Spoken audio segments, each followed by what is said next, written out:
Hello friends, আজ বানিয়ে দেখাবো সর্ষে পোস্ত দিয়ে ঝিঙে ভাজার রেসিপি। এই রেসিপিটা কিন্তু গরম ভাতের সঙ্গে ভালো যায়। তো দেখো, প্রথমেই কিন্তু একটা বাটির মধ্যে জল নিয়ে নেওয়া হয়েছে, আর একটা একটা করে কিন্তু ঝিঙেগুলোকে ধুয়ে নেওয়া হবে, সেই জন্য জলে দেওয়া হচ্ছে। খুব ভালোভাবে এটা কষলে ধুয়ে নেওয়া হয়েছে। আর এখানে কিন্তু আমি একদম নরম কচি ঝিঙে নিয়েছি, আর এই ঝিঙেগুলো কিন্তু থুপি ঝিঙে বলে। আগের থেকেই আমি ঝিঙের খোসাগুলোকে ছাড়িয়ে নিয়েছি। একটা চাকুর সাহায্যে কিন্তু আমি ঝিঙেগুলোকে কেটে নিচ্ছি। এবার প্রথমে দুভাগ করে এইভাবে কেটে নিতে হবে। তারপরে কিন্তু দেখো, ঝিঙে যেরকম ভাপা বানানো হয় সেই রকমভাবে কিন্তু কেটে নেওয়া হয়েছে। তো আমার ঝিঙেটা কাটা হয়ে গেছে, আমি বাটির মধ্যে রেখে দিলাম। আর একটা ঝিঙে আমি কেটে দেখাচ্ছি তোমাদের। এই ঝিঙেগুলো কিন্তু একদমই নরম ঝিঙে। আর এই রেসিপিটা কিন্তু করতে খুব বেশি সময় লাগবে না, অল্প সময়ের মধ্যেই কিন্তু হয়ে যাবে। তো দেখো, আমি কিন্তু বাকি ঝিঙেগুলোকেও কেটে নিয়েছি।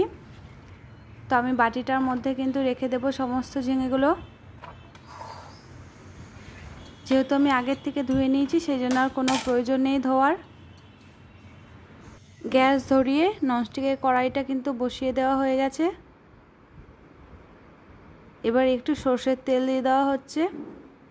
ঝিঙে ভাজাতে কিন্তু খুব বেশি তেল লাগবে না, অল্প তেলের মধ্যেই কিন্তু ঝিঙেটা ভাজা হয়ে যাবে। তো দেখো, তেলটা কিন্তু গরম হয়ে এসেছে, আর ঝিঙেগুলোকে কিন্তু দিয়ে দেওয়া হচ্ছে তেলের মধ্যে। খুন্তির সাহায্যে কিন্তু একটু নেড়ে নেওয়া হচ্ছে। কিছুক্ষণ নেড়ে নেওয়ার পরে কিন্তু আমি ঢাকা দিয়ে দেব।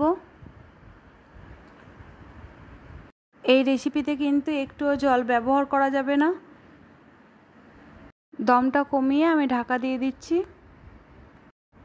আর এখানে দেখো, শিলনোড়াতে বেটে নেওয়া হচ্ছে 1 চামচ সর্ষে, 1 চামচ পোস্ত আর 3টে কাঁচা লঙ্কা।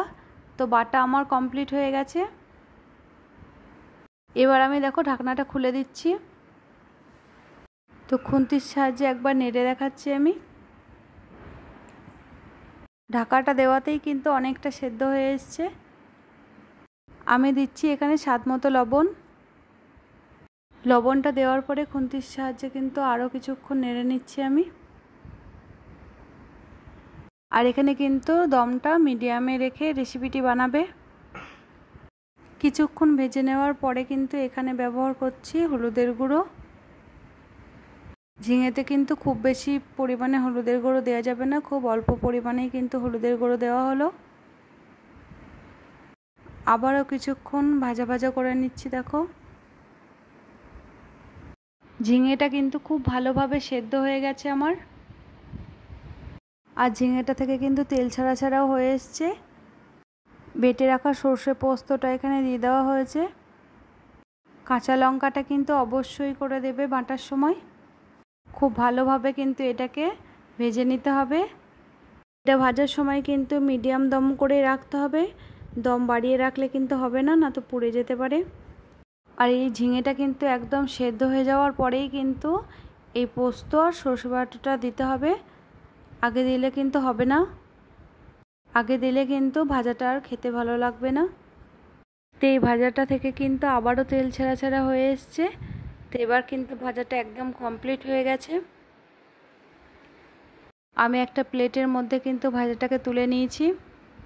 হাতে কিন্তু কম সময় থাকলে এই রেসিপিটি কিন্তু ঝট করেই বানানো হবে। আর খেতেও কিন্তু গরম ভাতের সঙ্গে ভীষণই টেস্টি হয়। তো দেখো, প্লেটটা কিন্তু আমি একটু ঘুরিয়ে দেখাচ্ছি তোমাদের। ঝিঙে ভাজার রেসিপি তোমাদের কেমন লেগেছে কমেন্টে জানিও। আর আজকের রেসিপি যদি তোমাদের ভালো লেগে থাকে তাহলে লাইক করে দিও, সাবস্ক্রাইব করে দিও, আর পাশে থাকা বেলটি অন করে দিও। তো আজকের মতো টাটা বন্ধুরা, ফিরে আসছি অন্য কোনো দিন অন্য কোনো রেসিপি নিয়ে।